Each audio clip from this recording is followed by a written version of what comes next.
Ještě jednou vás moc vítám. Jsem ráda, že jsme se tady potkali. Tady, co jsme s holkama z VIP, tak vím, jak na tom jsou, protože Oksana je dneska, ona nám to řekne, kolikátej den. Myslím, že 6. by to měl být, ne? 5. 5. ano. A Verča je 2. a já jsem teďko taky 2. Teď jsem začala pít, takže mám asi 27 hodin suchého půstu a teďko jsem začala pít a chci pokračovat normálním mokrým půstem. Tak uvidím, kam až to půjde. A jinak vlastně teďko je tedy oficiálně, co je vlastně podle kurzu, jak jedeme ten čas, nebo kdo jedete ten čas, tak mám akorát pár zpráv, kdo takhle držel půst, někdo držel o trošičku dřív a někdo držel přesně v tomhletom rytmu, tak že to bylo dobré. Možná ještě třeba bude nějaké sdílení tady. A jinak teda mi přišla akorát otázka od Oksany, co se týče ketózy, a jinak žádné otázky, doufám, že jsem to nepřehlídla, ale znovu jsem se ještě dívala jako do mailu a nic jsem nenašla. Takže mám pocit, že všechno běží, všichni všechno víte a v podstatě mě ani nějak jako nepotřebujete, nebo co? No tak to určitě ne. No, spíš já nevím, jestli si ostatní, ale já si ještě tak jako úplně moc nedovolím, si říkám, tak teď jsem něco začala, teď si ještě něco přečtu, teď tohle. Mě by třeba zajímalo, jak je to se sportem, protože já samozřejmě to dělám tak, jak kam až tělo může, ale potom, jestli teda, když tím sportem se přece jenom člověk trošku zakyseluje, tak jestli to spíš pomáhá tomu půstu, nebo jestli třeba nějaký jemnější, anebo jestli klidně, jako když má člověk chuť, vysvětlilo konečně sluníčko po dlouhé době, takže jako klidně se jít i proběhnout, dokud ještě se dá, anebo nebo radši ne a radši rovnou něco jemnějšího. Tak to by třeba pak až na to dojde, mohla být moje otázka, prosím. Jo, dobře, tak ono se nám to tady ještě možná rozjede. Tak jo, tak já nejdřív odpovím Oksaně a asi možná třeba i jako pro všechny, co se týče ketózy. Ta otázka zněla, nebo já jsem si ji tady vlastně někde vykopírovala, tak já ji přečtu, aby to bylo, abych to řekla správně. Stále mi není jasný rozdíl v ketóze. Při půstu na vodě si v ketóze zastaví se trávení a přepneš na vnitřní výživu. Versus to, když se stravuješ low carb, tak jsi také v ketóze, ale trávení se nezastaví a nepřepínáš na vnitřní výživu. Jaký je rozdíl mezi těmito dvěmi ketózami? Myslím, co se týče fungování organismu. Při low carb přece dochází k výživě z tuků, i těch vlastních, nejen dodaných ve stravě. Jo, tak odpovím úplně jednoduše, když to řeknu, tak je to jedna a tatáž ketóza a rozdíl je v intenzitě. Jo, a tím samozřejmě, že teda ta ketóza, která je v té dietě, tak je méně intenzivní a v podstatě působí tak, že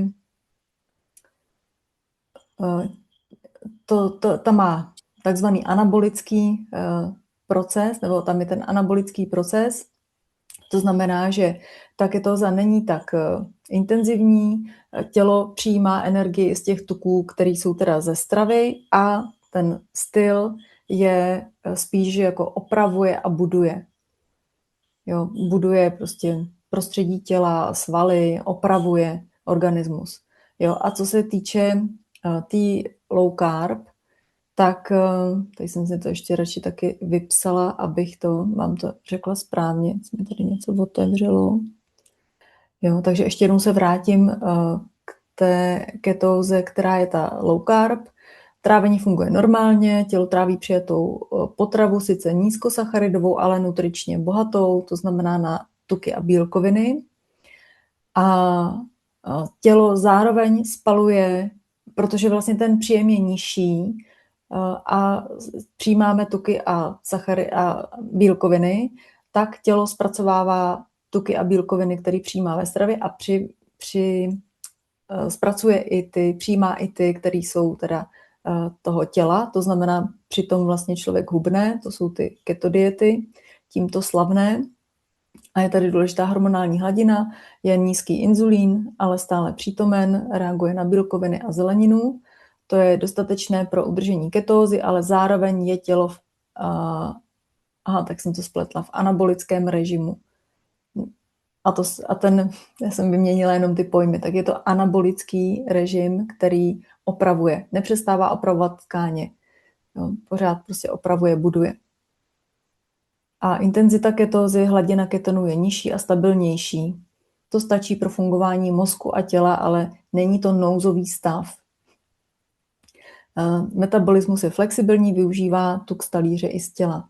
A co se týče půstu na vodě, trávení se zastavuje, tady samozřejmě až po tom přechodu na vnitřní výživu.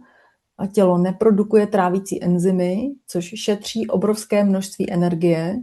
Tato energie je přesměrována na opravné procesy autofagií.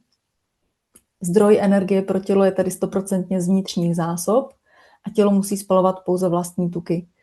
A tak dále. A tady ještě hormony. Inzulín klesá na naprosté minimum, což umožňuje maximální uvolňování tukových zásob. A hladina ketonů je obvykle vyšší, protože tělo nemá jinou možnost energie. Tělo se přepne do úsporného režimu, omezuje růstové procesy, zaměřuje se na regeneraci, autofagii.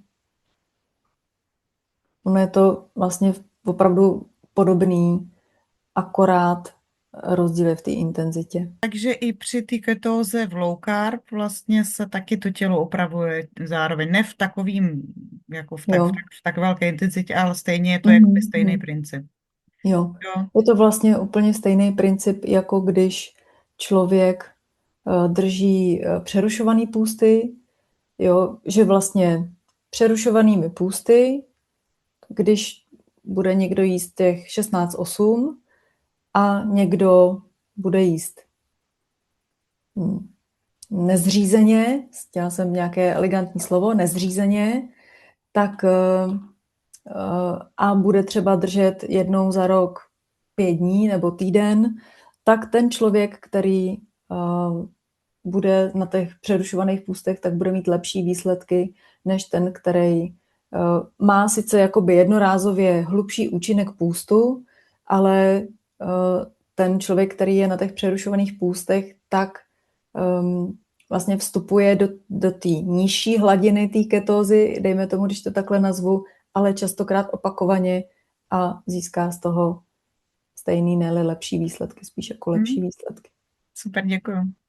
Tak. Jirko, já jsem tě teďka poslouchala, mám taková jedna otázka mě lechtá, omlouvám se, jestli je někde pokrytá, případně, když jsem někdy říkala. Jestli je to ještě k tomu, tak určitě. Jo, jako mě by zajímalo, jestli teďka při půstu,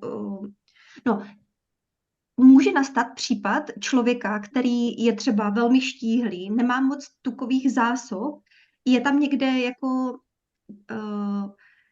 existuje jako nějaký bod, že půst pro určitého člověka nebude vhodný, že třeba nemá dostatek tukových zásob, nebo prostě by ho to hodně jako ještě více jako vyčerpalo, nebo jestli Určitě. Teď nevím, určitě by tam měly být v kurzu, co jsou kontraindikace půstu. Jo, pardon, spíš jako jestli ten půst je vždycky vhodný pro jakéhokoliv člověka, anebo jako opravdu třeba člověk, který má třeba nízkou váhu, nemá moc tukových zásob, jestli i pro takového člověka je jako vhodný. No, to je otázka. Já bych se asi podívala i na to, z jakého důvodu ten člověk má třeba, pokud má podváhu, tak proč má tu podváhu. Jo, že tam se nabízí, že tam může být nějaký poškození, anebo stravovací návyky. Jo, jakože to třeba může být nějaký důsledek anorexie nebo nějakého něčeho, tak jestli myslíš tohle, jo. Jo, a všeobecně se vychází z body mass indexu a s tím, že půstem se dá klesnout když máš body mass index, tak on má vždycky hranice od do, Jo, takže na svoji váhu, věk, teda výšku, věk si stanovíš nebo najdeš, prostě vypočítáš si ten body mass index a od té spodní hranice může člověk klesnout o 25%. Jo, ale jestliže někdo nesplňuje svůj body mass index a je třeba 20% pod, tak už bych mu teda půst nedoporučovala. Děkuji. Pak je otázka, proč bych ho chtěl jako držet, co bych jim chtěl dosáhnout a pracovat s tím třeba takovouhle formou. Jo, děkuji, odpověděla jsem mi. Ohledně sportování a půstu, teďko jsem zrovna před 14 dnama doprovodila jednoho muže 21-dennímu půstu a do nějakého 14. dne hodně teda sportoval, je to voják z povolání a do 14. dne sportoval podle toho, jak byl zvyklý. Já jsem mu teda říkala, jako aby trošku zvolnil, že jsem si říkala, že mi to úplně jako nepřijde, že je to vhodný. Je určitě rozdíl mezi nějakým silovým tréninkem a aerobním cvičením. Tím myslím nějakým intenzivním cvičením, jakože on třeba běhal. Jo. I když třeba tady, co vlastně je v premium verzi, ta Anička Galdová, jestli si to poslechne, třeba se k nám k tomu vyjádří, tak ta říkala, nevím, jak to má teďko, že vždycky při půstu jako běhá, jo. Takže je to jako člověk od člověka, ale ten pán, teda to jsem si nedořekla, tak ten pán se jako docela vyčerpal a potom ten poslední týden maličko jako protrpěl, jako v tom smyslu, že byl hodně unavený, byl vyčerpaný, jo, a naopak třeba předloni, teď nevím, kdy to bylo, tak jsem provázela jinýho pána, který chodil 3krát týdně do posilovny a i v tom půstu pokračoval, byla to zase 21 a hrozně si to chválil. Jo. No, takže jako nedá se to úplně jako zprůměrovat, je to podle toho, na co je tvoje tělo zvyklý. Tvoje tělo je zvyklý se pohybovat, sportovat, takže já bych navrhovala takovou přiměřenou cestu v tom smyslu, že budeš jako následovat to, na co se cítíš a to, na co jsi zvyklá a sledovat, co se děje. Jo, myslím to tak v tom smyslu, že třeba seš zvyklá, teď řeknu, běhat každý den 5 kilometrů a začneš půst, že ty jsi dneska druhý den, tak třeba jestli jsi dneska jakože byla běhat, tak jsi řekla, jo, úplně pohoda, nic se neděje, tak druhý den si řeknu to samý, jo, a dobrý, a třeba 5. den už si třeba řekneš, jo, tak dneska už jsem trošku jako unavená, už víc cítím svaly, nebo prostě, jo. No, jo, a tak podle toho si to prostě můžeš nadávkovat, jo, v tom smyslu, že si řekneš, tak zítra už si dám jenom 4 kilometry, pak třeba 3 kilometry, jo, a pak kdyby si držela dlouhý půst, jo, tak v závěru potom už třeba nebudeš běhat, ale dáš si třeba protahování jogou. Co se týče tak super. To moc děkuju, protože mě tohle zajímalo, protože jsou lidi a viděla jsem mi někde psaný, že třeba by bylo lepší třeba sport vůbec nedělat nebo něco a mně to přišlo škoda, protože si říkám, že dokud člověk jako se cítí relativně dobře, že jako proč ne, ale říkala jsem si přece jenom, jestli tam není nějaká prostě, že jo, podle tvých zkušeností, které jsou o hodně větší než můj nějaký tady článek přečtený napravo, nalevo a tak. Ale přiměřeně. Jo, přiměřeně a opravdu záleží i na tom, ten půst zobrazí to, jak na tom člověk je. Takže pokud třeba je to i nějaký sportovec, ale dlouhodobě je ve stresu, unavený, vyčerpaný a vlastně ten sport i funguje jako určitý uvolňovač. Jo, tak než třeba by si ten člověk dal nějakou skleničku, tak prostě se uvolní tím, že se úplně jako zruší v posilovně nebo na skvoši nebo prostě něco takového. Ale pokud je to, což je samozřejmě lepší než třeba jako nějaké jiné uvolňování, ale pokud vlastně ten celkový stav je jako nezdravý, tak ten půst to vyhmátne, takže takovýhleho člověka vypne a nebude moc sportovat a bude jenom ležet a spát a odpočívat a čerpat energii. Jo, je to velmi individuální, ale co se týče teda lidí, když to tak řeknu, průměrně vystresovaných, jo, kteří nejsou jako převystresovaní, ale tak nějak jako normálně, tak ten přirozený pohyb je podle mě důležitý při půstu. Jo, nejenom, že to pomáhá vlastně, aby se přemísťovaly tělní tekutiny, aby se podpořilo vylučování, ať třeba jako dechem, že když se člověk jako zadýchá, ať přes kůži, jo, toxinů. No, takže já jako doporučuji jogu, protože jsem jogínka a protože prostě cvičím jogu, takže a při pustu teda jako miluju úplně jako cvičit, protože jak se jako to tělo potom uvolňují se klouby, tak já se dostávám do pozic, do kterých se jinak dostávám třeba obtížně. Jo, nebo potřebuji se prostě jako hodně protáhnout, abych se dostala do té pozice a prostě při pustu ze sebe udělám preclík a je to výborný.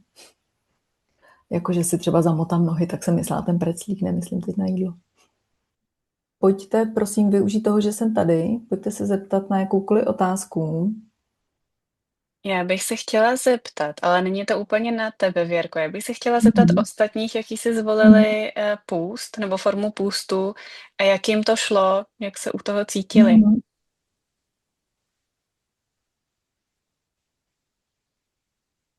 Tak teď je vlastně jako otázka, myslím, že vás tam bylo 7 a Oksana je 5. den, tak ta pořád je na půstu, na vodě. Peťa, ta jede časový okna, ta nedrží půst jako takovej. Verča je 2. den, já jsem 2. den a ještě tam Jíťa, která začne držet půst za 14 dní. Jo. Jo, dobře, tak to nic. Tak třeba příště se zeptám. Jo, ale psala mi Vlaďka, tímto Vlaďku zdravím, a ta mi psala, že ta vlastně byla někdy ve zpátky k sobě před několika lety a teďko si to chtěla zopakovat a Vlaďka je starší už, myslím, že tam psala, že je už v důchodu a že začala o den dřív a skončila o den dřív, byla na vodě a byla z toho jako trošku unavená, jo, že byla trošku překvapená, že i když jakože všechno dodržela, přípravu a tak, že to není takový, jako to bylo před těma lety, takže je otázka, jako jestli je to věkem nebo čím, když všechno dodržela. A já jsem jí právě psala to, co jsem tady před chvilkou říkala, že ten půst zobrazí to, jak na tom člověk je. Takže jestli měla nějaký náročnější období, tak se to v tom těle projeví a při pustu se to projeví. No, ale jako i tak prostě dala 5 dní na vodě, jo, takže... No je to skvělý. To má obdiv, ale vy vlastně taky, že jo, co pustujete na vodě. Já jsem si dala smutí a šťávy. 3 dny jsem to vydržela, ale nebylo mi dobře. Velmi jako pak třeba odpoledne jsem měla fakt, že jsem byla hodně napjatá, podrážděná, tak jsem pak přešla na poslední 2 dny na rýžový krém a to pak bylo úplně v klidu. A vlastně včera jsem skončila a ode dneška se pomalu začínám zase stravovat normálně. Nebo nenormálně, ale nechám si tam ty úpravy, co jsme měli, protože mi to vyhovovalo. Jo, já jsem četla tvůj e-mail, děkuju. Jo, že Adel končila tím, že kdy si může dát další půst. Tak to v kurzu bude taky jako téma. A jinak teďko vlastně už tam Monika není. Jedna Monika, která ke mně chodila na jogu a byla vlastně v kurzu 3krát za sebou. Loni vlastně naposledy a když byla poprvé, tak byla na postních jídlech. Když byla podruhý, tak byla na postních jídlech a pak si dala, už tam měla vlastně kombinaci jako se šťávama a myslím, že poslední den měla na vodě a když byla po 3., tak vlastně si dala ten půst celý na vodě, těch 5 dní a měla to vlastně jako takovej jarní restart a zároveň jako viděla, jak vlastně v průběhu těch 3 let jí to pomáhalo psychicky. No, že to je vlastně to hlavní, jo, že nejde o to, nebo je to skvělý, jo, si to takhle jako říct, že jo, já jsem držela půst takovejhle, takhle dlouho a na vodě, jo, a tak já na šťávách, tak já na postních jídlech, nebo tak. Ale to je prostředek k tomu, jak se chceme cítit, jaký život chceme žít. No, tak v tomhletom smyslu. Večer. Já bych taky vstoupila do diskuze, jestli mě slyšíte. Ano, já slyším všechny. Já se omlouvám, nemám zapnutou kameru. Já se teda přiznám, že jsem pořád v týdnu, respektive v prvních 5 dnech. A to z toho důvodu, že mám teďka jako velmi náročné období v práci a nejsem schopna si připravovat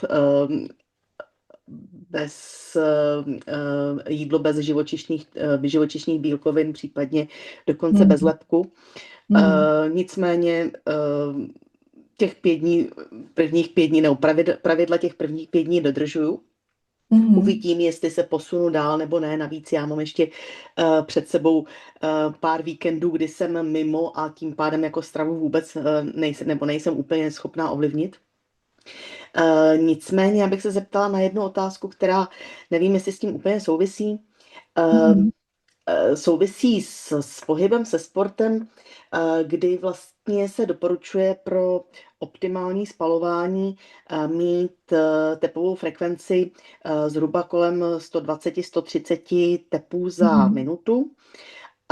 A mně vlastně není jasný, proč, když je ta tepová frekvence vyšší, proč by se nemělo spalovat. Jako, funguje zákon o zachování energie, takže když jako dělám nějakou práci, dobře, ale mám jako si vyšší tepovou frekvenci, tak kam se ta energie vlastně, jako, nebo odkud se bere? Věděla byste tady na to odpověď? Musím říct, že nejsem jako specialista tohleto, ale na tohle, ale vím, že jsme to rozebírali na health coachingu, jsem ho studovala. A na tohle to je, no, odkud se bere, jo. Já vlastně tohleto informace používám třeba vlastně i při tom webináři, při tom workshopu, který jsem dělala vlastně před tady tím online kurzem, tak tam ty informace používám, kde vlastně je spočítáno, kolik kalorií, jo, tam je to teda jako na kalorie, ale de facto tepová frekvence nebo tepový frekvence, když se to převede na výkon těla, jo, tak asi by se to dalo taky nějak přepočítat takovýmhle způsobem na energii, tak tam je vlastně spočítáno, jo, nebo že průměrně má člověk 2000 až 2200 kalorií příjem energie za den a mozek kolik spotřebuje dýchání, kolik spotřebuje termoregulace, strašně moc. Jo, jako potom, když se to sečte, tak vlastně jenom provoz těla je násobně více kalorií, než člověk přijme ve stravě. Jo. A potom to bylo porovnaný s tím, když se dělají ty dlouhý závody, jako třeba Ironman, kde ty lidi, že jo, jedou na kole, nevím, jak dlouho plavou a potom ještě běžejí desítky kilometrů, tak když se to spočítalo, tak to prostě mnoha násobně překračuje tu možnost, ty energie, kterou oni by mohli přijmout, jo, aby vlastně mohli mít takovýhle výdej. No a ta moje odpověď je, že ta energie, my všichni jsme energie a jídlo z mýho pohledu jako není primární zdroj energie. Jo? Vlastně jíst. Ještě jednou? Že bychom nemuseli jíst. No, já znám lidi, kteří nejedí, jo? Nebo respektive přijímají tu energii ne skrze jídlo. Přijímají ji prostě přímo. Jo? A vlastně, když se podívám jako na sebe, tak já tím stylem, kterým jím, tak je to zhruba tak něco mezi, jo, i v průběhu jako mýho cyklu, tak je to něco mezi 500 až 1000 kaloriemi za den. Jo, a jako rozhodně mám větší výdej. Jo, takže jako jsem částečně pránická, jo, ale my jsme všichni částečně pránický, jo, protože to a zároveň to jídlo, který jíme, normální prostě potraviny, tak oni vyrostli z té boží energie, když to takhle řeknu. Prána se říká vlastně té univerzální zdrojové energii v józe, v hinduismu. Tradiční čínská medicína, východní filozofie používají označení chi nebo ki, tak jo, to je, jestli je to čínsky nebo japonsky. Indiáni tomu říkají Manitou, ten bůh, prostě, který sesílá tu energii, to je energie od Manitou, jo, nebo ještě mají nějaký různý jako jiný pojmenování. Tak když si vezmete, že jako semínko, který dáte do hlíny a jenom vlastně jako prší a vyroste z toho obrovský strom nebo rostlina, která nasytí mnoho lidí. Jo. Ona prostě vyrostla z univerzální energie. A tím, že potom tu rostlinu přeměníme na nějakou potravu, proto je vlastně hrozně důležitý používat primární potraviny, ty, které nejsou upravený, protože čím více to upravuje, tím klesá ta vitální energie, kterou z té potravy dokážeme získat. Jo, naše tělo umí získat. Jo, a tam to není jenom o energii, jako o kaloriích, ale přijímá se i ten duchovní otisk. Každá potravina má nějaký duchovní otisk, který ta hmota, jo, když se setká s touhle hmotou, s tím tělem, tak se do něj propisuje. Proto vlastně jídelníčkem můžete vytvořit svůj charakter. Proto jsou jiní lidé, kteří jedí určité potraviny a jsou lidé, kteří nejedí určité potraviny. Jo, potom, když to trvá roky nebo třeba desítky let, tak to poznáte v obličeji, poznáte to ve vyzařování toho člověka, jo, v jeho pohybech, no, prostě v eleganci a tak. Zajímavý. No, to je, vždycky se jako dostaneme na nějaké takovéhle věci v online kurzu. Pro mě je to přirozené. Jo, vidím ty spojitosti a vidím jak se to přesunuje. A někdy jako vidím i jako emoce, jako energii. Jo? Někteří lidé vyzařují svoje emoce, co okolo nich vidět. A to je pořád vlastně ta zdrojová energie. Ona má jenom jiné projevy. To znamená, že vy máte o ostatních lidech vlastně strašně moc informací. No, docela jo. Až nebezpečný. To je zajímavý, to právě jako o tom tolik nemluvím, protože mě překvapuje, že to lidi vyhodnocují, že to je nebezpečný. Jo, to je vlastně jako, proč by se měl někdo před někým, si jako představte, skrývat, jo, proč by si jako představte, skáču z myšlenky na myšlenku. To je prostě, jak když takhle začnu o tomhle mluvit, tak to spíš vidím a pak se mi to dává špatně do slov. Jo. A ještě se mi rozevírají jakoby takový vrstvy, co je možný třeba pochopit myšlením, protože prostě některé věci nejde myšlením pochopit. To se pak jako těžko předává. Jo. Ale chtěla jsem se vrátit k té myšlence, že tyhle ty schopnosti, nebo dejme tomu, že to třeba tak nazvu schopnosti, tak vím, že jsem je měla v dětství. Viděla jsem určitý věci, takhle jsem si je určitě jako nepojmenovávala, jo, v té dětské mysli nejsou ty výrazy takhle, že by si to, jako to dítě přiřazovalo k něčemu, ale prostě vnímala jsem, viděla jsem, cítila jsem spíš jako takovouhle formou. Potom prostě vlivem mé výchovy, socializace a tak dále, tak jsem vlastně o ně přišla tou adaptací se na ten svět, protože jsem byla zcela nepochopená. Jo, moji rodiče jako nebyli ničemu otevřený, když to řeknu jednoduše. A takže já jsem měla pocit, že jsem nějaká divná a vlastně jsem ty svoje, jo, takže jsem se jako adaptovala na ten svět. Začala jsem dělat to, co po mně chtěli, abych byla přijatelná. No a potom až vlastně v průběhu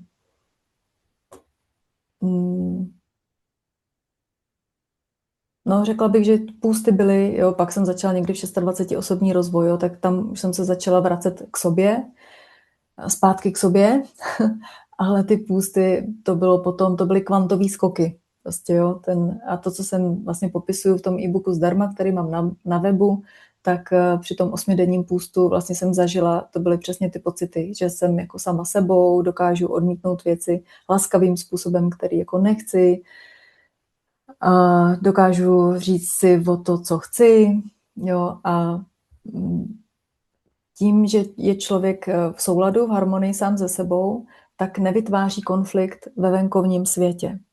Jo, takže když se podíváte na konflikty, které jsou dneska ve venkovním světě, tak já vidím to, že to jsou konflikty, které mají lidi v sobě. Jinak by tady S mezi náma tímhle bych nebyly. určitě souhlasila. Na druhou stranu a to propojení s tím jídlem mě tam trošku překvapuje. No. Je to Ale já to nechci zpochybňovat.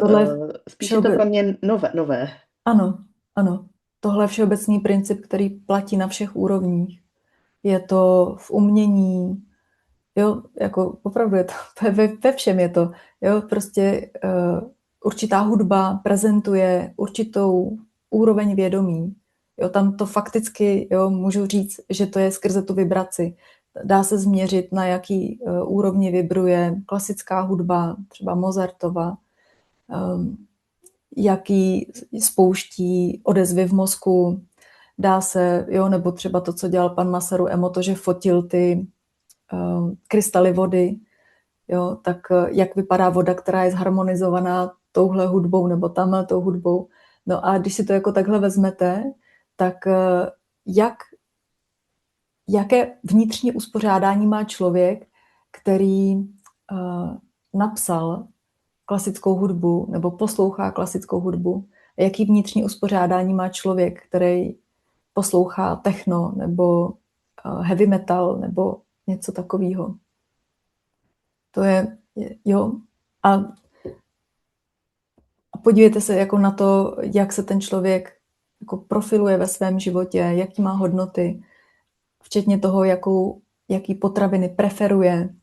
Já myslím, že tohleto se hodně ukáže, až budeme mít, je to skoro teda jako na závěr, protože jsem přeházela ty témata letos, aby to bylo trošku ještě jinak, no to je jedno, tak je tam téma sattva, rajas, tamas, což je vlastně z jogové filozofie, a to v podstatě vysvětluje tenhle ten princip. Jo, že sattva je zjednodušeně čistota, rajas je radost, ale je takový to užívání si, a tamas je temnota, jo, jednoduše. No a můžeme přiřadit i potraviny, které jsou satvický, to znamená čistý, to znamená, že tělo nejenom vyživujou, ale když takové jídlo sníte, tak máte potom lehko, jste lehcí po jídle, jo, takže vás vyživujou čistěji, takže to znamená nezanášej, dávají vám vitalitu, nezatěžují třeba jako nějakým jako mlhou na mozku, nebo zároveň jako nenabuzujou, že jo.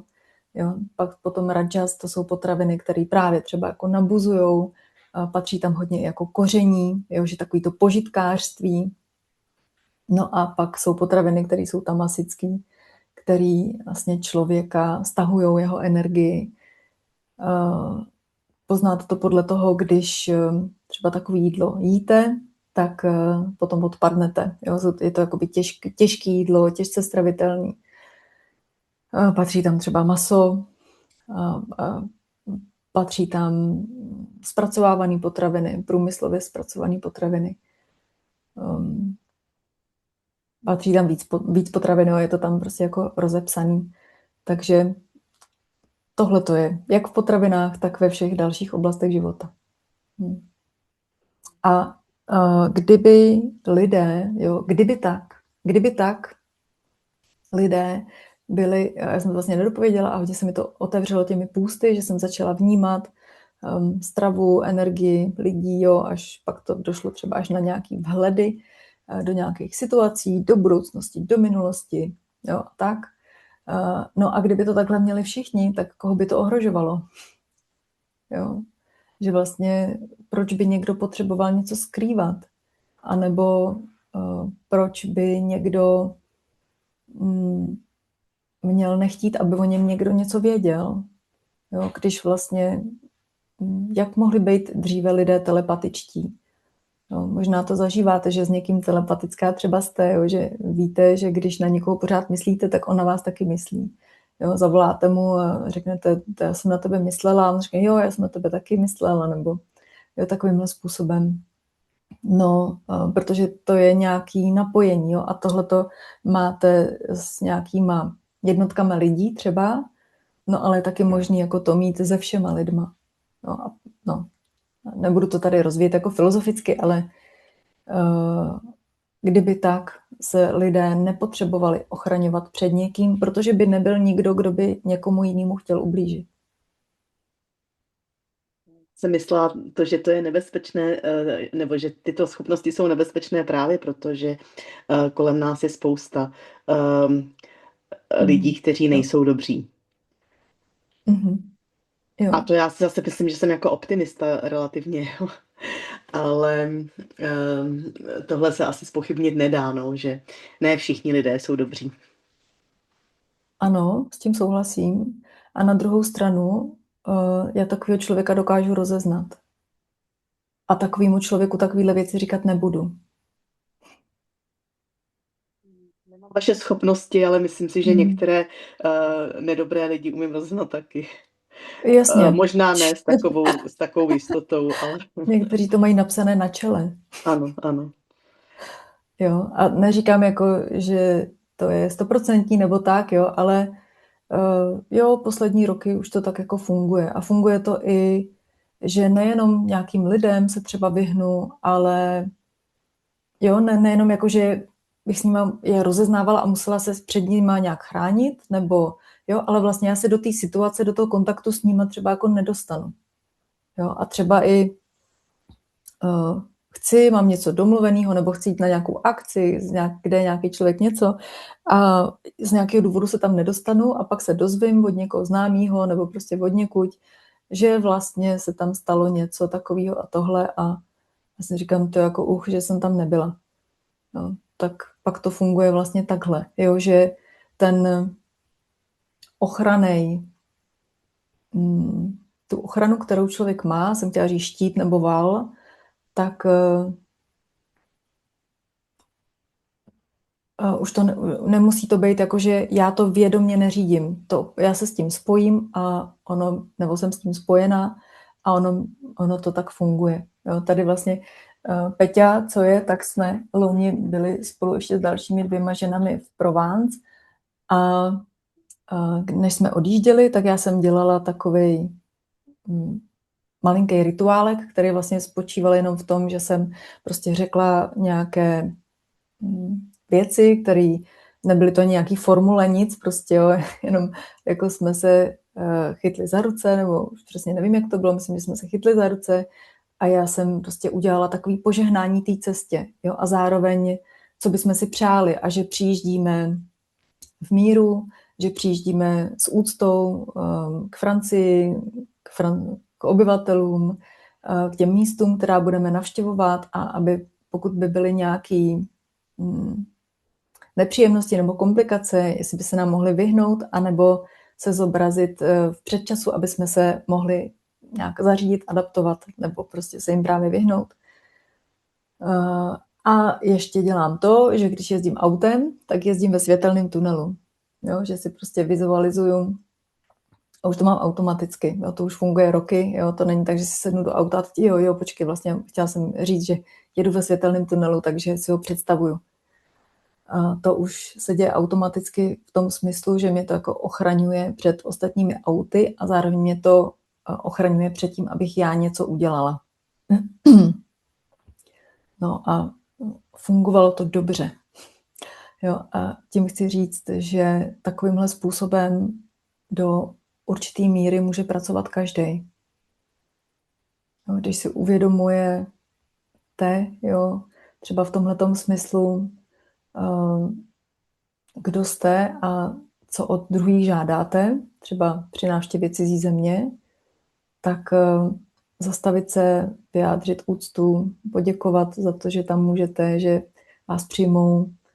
A to samé můžete dělat s jídlem, to samé můžete dělat ve svých vztazích. A takovýmhle způsobem prostě pročistit celý svůj život. Já jsem to nechtěla jako úplně zbagatelizovat, ale vypadá to tak už trošku utopicky a příliš idealisticky. Ale třeba se toho můžeme dožít i my, že se to stane takhle a bude to pro všechny. Dobře. Báječná vize. Nebo cíl. Spíš vize. Cíl, nevím, cíl. Myslím, že každý by měl mít cíl jako zachránit sám sebe. Jo, a nechtít zachraňovat svět nebo všechny ostatní. Vlastně tím, že zachráníte sebe, tak pomůžete nejvíc lidem ve svém okolí. Se podívejte teďko, jo, třeba na ten půst nebo na kurz, kterým procházíte a je to pro vás nové, pro koho je to nové, nebo případně, že si teda utvrzujete a propisujete si další zkušenosti nebo další inspiraci, berete si něco z toho, co aplikujete potom ve svém životě, tak jak ovlivňujete lidi okolo sebe. Jo, myslím si, že tohle je opravdu ta cesta, že nepřijde nikdy ze zhora nějaký... Jo, já si myslím, že všichni už jako vědí, jak by ten život měl vypadat, aby jsme byli šťastní, spokojení a zdraví. A pořád tady platí zákony, který, jak to, že prostě platí třeba, jak to, že se tady můžou dělat hazardní hry a jak to, že se může prodávat alkohol, jak to, že se na něj dělá reklama a je to něco in. Jo, jak to, že prostě se tady dělá reklama na cukr a jak to, že se dávají automaty s kolou a nevím s čím do základních škol a jak to, že prostě se to děje, jak to. Jo, to nikdy nepřijde ze zhora a teďko zrušíme tohle a budeme to dělat takhle a všichni už můžete se jako na nás obrátit, my vám vždycky pomůžeme. Jo. Ta změna je potřeba, aby přišla ze spoda. To znamená od každého jednotlivce. A až člověk udělá ten pokrok u sebe, na té úrovni sám sebe, tak pak z toho vznikají ty vlny, které se dostanou až nahoru a pak se to propíše zpátky do spoda. No. Aspoň takhle to vidím. Nevím, jestli je to úplně nadějný, jestli se toho dožijeme, ale můžeme udělat to, co můžeme a tím pádem, jak jsem říkala, zachránit sami sebe a třeba v příštím životě pokročíme. No, je to hezká představa, ale já se obávám, že víš, jak jsou civilizace, vlastně máš vrchol a úpadek, tak my jsme za vrcholem, podle mě, a my jdeme dolů. Jako. Takže nevím právě, že my jsme to nestihli v téhle civilizaci, bych řekla. Že se obávám, jako... Yoga říká, že žijeme teďko v Kalijuze, což je fáze úpadku. Jo, že vlastně, že je to taky jako určitý cyklus, který trvá nějaký tisíce let. Ano. A že teďko jsme v úpadku, nicméně taky se tam říká, že kdo se reinkarnuje v úpadku, tak má velkou možnost jako postoupit. Protože když je Satya Yuga, což je ta osvícená část cyklu, zrození, která taky trvá několik tisíců let, tak tam vlastně lidi asi jsou na obláčku, ale vlastně se tam nic moc neřeší a jejich duše nemůže postoupit. Takže tady s těma problémama si můžeme dát masterclass a super je využít pro svůj rozvoj, pro svoje postoupení. No. A je to zajímavé. Jo, Vidíme, kam se to posune teď, no, ale taky nejsem úplně optimistická. a to já jsem právě. To já jsem vlastně v tom smyslu, že je dobrý nemít mesiářský komplex, jo, jako v tom smyslu, všichni se musí změnit, všechno musí být správně, všichni musí jíst zdraví potraviny, všichni musí držet půsty, aby se dostali k sobě. Pokud tohleto člověk jako dokáže pustit, protože to je strašná frustrace. To je strašná frustrace, jo, a to, co se teďko děje ve světě, nějaký války, nějaká země někoho prostě napadne, ukradne mu prezidenta, nebo prostě tady jiní pánové, kteří mají rádi mladé dívky, hodně mladé dívky, prostě a různé věci, tak by člověk z toho měl takovou frustraci, protože to nedokážeme ovlivnit. To nedokážeme, opravdu nedokážeme to ovlivnit, ale pokud si vezmeme to, že dokážeme ovlivnit vlastně jediný, koho dokážeme ovlivnit, a to ještě skoro horko těžko, jo? Podívejte se na to, kolik energie vás stojí přebudovat svoje návyky, třeba jako v jídle, jo? Tak horko těžko dokážeme změnit sebe. A pokud teda sestoupím z těch výšin svých očekávání sama na sebe a na svět a na všechny ostatní a dostanu se k sobě, tak mi to najednou dává smysluplný život, protože vím, co mám dělat a hledám tu cestu jak. Jo, a ta se nějakým způsobem otevírá, že je žák připraven, učitel se objeví, přicházejí různé příležitosti, jak tedy postoupit, jak pokračovat, nebo co a jak dělat. A když to člověk vidí a potom to na sobě a vidí to na těch ostatních lidech, na který má on vliv, tak je to smysluplné. Jo, alespoň mně to tak připadá. Jo? Ale pokud se budu dívat na to, že tamhle se válčí, to nedokážu ovlivnit, tamhle ty teďko napadly, stejně víme, že to je kvůli ropě a že to není kvůli jaderné zbrani, tamhle se děje tohleto, nemusíme chodit ani tak daleko, jo? Ale v tom smyslu, kolik je vražd na světě, kolik je zneužití na světě. Jo. Nic z toho vlastně člověk nedokáže ovlivnit a jenom může jít cestou, že rozšiřuje svoje srdce. Teď už jsem teda jako hodně daleko, jo, nad rámec tohoto kurzu, jo. Ale aby se do něj vešli i ti pachatelé, i ty oběti. Protože pokud se člověk jako vyhraňuje, jakože ty jsou špatný, ty potrestáme, uděláme s nima tohle, tak vlastně vytváří polaritu ve světě a pořád a zase se to stane takhle. Ti, kteří byli oběti, se stanou pachateli, ti, kteří byli pachatele, se stanou oběťmi, jo, a pořád se to prostě přelejvá, jo, ty energie, o kterých jsem mluvila. Takže je to taková jako asi jogínská cesta, teda jo, vlastně ty integrace, přijmout do svého srdce. Stačí, když si dáte pro tenhle ten život, že přijmete do svého srdce 100% sami sebe. Akceptujete se s tím, kdo jste a jak jste. Pak přidávejte lidi ve svém nejbližším okolí. Máte práce do konce života. Jo. Mám ještě dost času na to taky.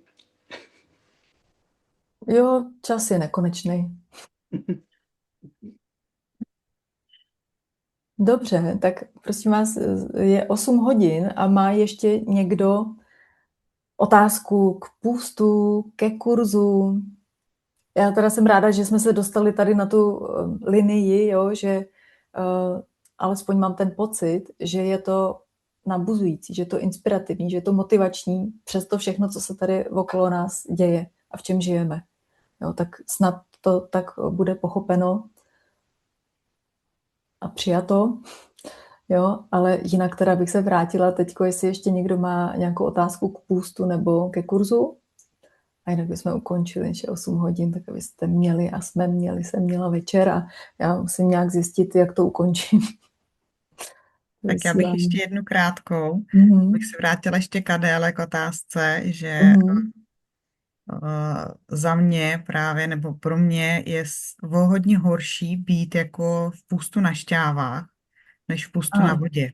Jo, to je jenom jako Adéle, prostě fakt jako se třeba nebát si vyzkoušet jako jednodenní půst, protože opravdu je to, šťávy pro mě prostě jsou špatný. Jo, mě jako mm, přesně, mě to jako nestačí, pořád mám hlad, mm, prostě taky mi není dobře, jo, že třeba to není ta tvoje cesta, že naopak jako třeba, jo, že by to mohlo být jinak. A moje otázka ještě teď k Věrce, jo, prosím tě, děkuji za to sdílení pro Adel. Jo, uh, děkuju moc. jo, není za Že co. ona je jako jenom malinká vsuvka, že ono je jako někdy lepší, že se ten organismus v uvozovkách jako netrápí s málem, že jo, ale že se to úplně vypne. Že jo, a člověk na to jako nemyslí, protože vlastně vůbec nejí. Zatímco když jako pije ty šťávy a neuspokojí ho to, tak vlastně má pocit, jo, a můžou se projevovat ty stavy třeba, který Adel popisovala, no, že jí nebylo dobře a tak, no. Jo, přesně takhle takhle to myslím přesně. No, že já to mám se vším takhle i buď jako nejím sladký vůbec, a když prostě poruším, tak to znamená jako, že fakt poruším. Jo, že prostě je pro mě lepší nic, než jako, než jenom trošku. Jo, je to takový jako fakt, no. Jo, to je cesta. No. A já se chci zeptat, já jsem teď 5. den, respektive za chvíli začnu jako 6. Jo. A nějak jako začíná jako bolest podžebří a tak. A jako to vždycky tak u mě jako znak, jako že přichází acidotická krize, ale je to strašně jakoby brzo na mě, jo? Že většinou to mívám později. Tak vím, jako, že čím víc pustuješ, tak tím rychleji to nebo dřív to přichází, ale jako ten 5. den, jako, nebo to je přelom 5., 6., tak je to reálný, jo? Jestli... Je to reálný. No, tak jako de facto, že jo, začínáš teďko 6. den, acidotická krize se dává na 7. 6., den. 10., že jo, nějak, no. No, většinou je to jako po 7 dnech, ano. Může to být, ano. A u lidí, kteří třeba pustují úplně poprvé, tak ji budou mít posunutou třeba na 8., 9. den, dejme tomu. A u lidí, kteří už je jejich tělo adaptovaný na půst, tak to budou mít, jo. A vlastně, jestli začínáš 6. den, tak je to vlastně o den dřív. Jo, tak jo, určitě to může být acidotická krize. Tak uvidíme, jestli to je jenom malá jako nějaká tady předzvěst, anebo zítra ti povím, jestli jsem spala v noci nebo ne. A jestli jsi na tom energeticky? Energeticky už je to lepší. Já pro holky, co neví, tak já jsem úplně nedodržovala přípravu letos, takže já jsem první den protrpěla jako s bolestma hlavy, jako fakt jako velkýma. Jo, druhý den už to bylo lepší, ale mám teda brutálně málo energii a tady možná taky se vrátím i k dotazu Verči, jo, že třeba normálně běžně v půstu jako sportuju těch prvních 10 dnů, jo, ale jako nejsem úplně žádný závodník, jako třeba chodím na volejbal, jo, chodím hodně na procházky, yoga a tak. A po těch 10 dnech až do 14 dnů ještě ty procházky jsou taky fajn a pak už to totálně utlumuje, prostě, že člověku nechce nic, jako je rád, že se vlastně ty nohy vlečou nějak, jo. Ale letos právě, a hlavně jakoby ty první, jako těch prvních 10 dnů mám velikánskou energii jako všechno dělat, jo. Ale letos je to tomu jinak. Nemám energii moc, právě naopak se mi vlečou ty nohy, teda pravda jsem si dala dneska procházku přes hodinu a byla jsem vyřízená, jo, a to jsem prostě 5. den, jo. Fakt jako je vidět, že prostě jsem podcenila přípravu a hlavně mě dohání teda i nedostatek Ahoj. spánku a únava vlastně ještě jakoby před obdobím půstu a před obdobím přípravy, takže mě to tady takhle dohání, takže jako energeticky už to bylo, jako nebo teď ty poslední 2 dny, jako to bylo lepší, už nemám zastřený mozek, nebolí mě hlava, bylo mi jako fajn celkem, ale nejsem úplně schopná nějak jako se soustředit na jednu věc asi, nebo jak to mám říct, takže říkám, já teď poslední 3 dny v práci no úplně kulový, jo. Takže jako fakt, jako nevím, kdy to budu dohánět, asi až přijde prostě ta euforie půstová a zase pojedu jak Fredka, jo, takže tak. No, ono je to opravdu i tak, že každý půst je jiný. Že si člověk říká, tak no, to zase bude takhle, jo, tak prima, tak dobrý, tak a teď si udělá nějaký plán a pak najednou je to vlastně úplně jinak. No, jako zatím se lehkost, jako úplně lehkost se ještě nedostavila, jo, že jako nějak to nenabíhá zatím. No, ale říkám, Jo, já to už jako jsem si vědomá mohlo, prostě no. té přípravy, protože to prostě nešlo, no, nešlo to. No, ale v tom případě si vzdej dík, jo, zase kousíček malej toho přijetí, který si můžeš teďko dát v tuhletu chvíli a to je to, udělala si to nejlepší, co si mohla. Mohla si taky udělat třeba to, že bys řekla, no tak půst držet nebudu, protože to vlastně jako nevyšlo a jo, a prostě udělala si to, jo, začala si půst. Máš zkušenost s tím teda, jak to vypadá, když tu přípravu neuděláš, jo, protože myslím, že loni jsi měla jako dobrou, že jo, tu přípravu. Loni jsem měla jako dobrou, ale krátkou zas pro změnu, jo, protože já jsem vlastně začala pozdě a začala jsem mnohem dřív půst, abych stihla vlastně ty 3 týdny, jo, i s návratovkou vlastně na akci, kterou jsem měla, takže já jsem vlastně skončila, jako začala jsem půstovat asi, já nevím, jestli po 9 dnech, jo, tak nějak jako té přípravy, takže no, ale jako tam jsem to držela jako celkem poctivě, že ještě pár dnů maso, že jo, když jsem začala, ale zbytek dobrý a jako vegan to byly ty poslední 2 dny, jo, mě to veganství teda moc taky nejde, že potřebuji ty živočišný, takže vegetariánství mi nevadí, jo, to jsem zjistila, že mi to nevadí, ale to veganství, říkám, to jsem držela asi 2 dny, jo, to jsem, a právě proto, jo, to jsme se jako dohodli vlastně, že začnu dřív a já jsem byla šťastná, protože představa, že držím to radši jako nejíst, jo. Jo. takže tak. No, ale tak zítra ráno se uslyšíme, jo, tak uvidíme, jak to bylo a jako za mě je to dobrý průběh. Jo, jako na tu, jaká byla příprava, já jsem čekala prostě, že to bude mnohem horší, takže ano, souhlas, že to jde. Jo, tak prima. Tak jo, tak děkuji za společný čas, děkuji za otázky, kdo jste měli. A jinak kurz běží. A teďko už teda, kdo držel v půstech v kurzu, tak je v návratové době. Stále se tam budou objevovat další velmi podstatná témata, i když nebude půst, která patří do toho životního stylu. Načerpejte z nich maximum. Kdyby něco, napište na e-mail a za 14 dní se zase uvidíme a doufám, že se s vámi uvidím a nestane se mi to, co dneska. Jo, já jsem vás chviličku viděla na začátku. Ahoj, hezký večer. Jo. Tak já tady asi ten Zoom si vypnu jako úplně celý, jo, a tím teda předpokládám, že se to ukončí a uloží. No. Děkuji za Zoom, děkuji. Tak jo. Hezký večer. Děkuju, taky Peti, hezký večer. A takže tam byla Jíťa, tak nevím, jestli tam ještě je, tak ahoj Jitu a ahoj Adel. A mějte se krásně a zase na viděnou. Tak jo, ahoj. Děkuju a hezký večer. Hezký večer.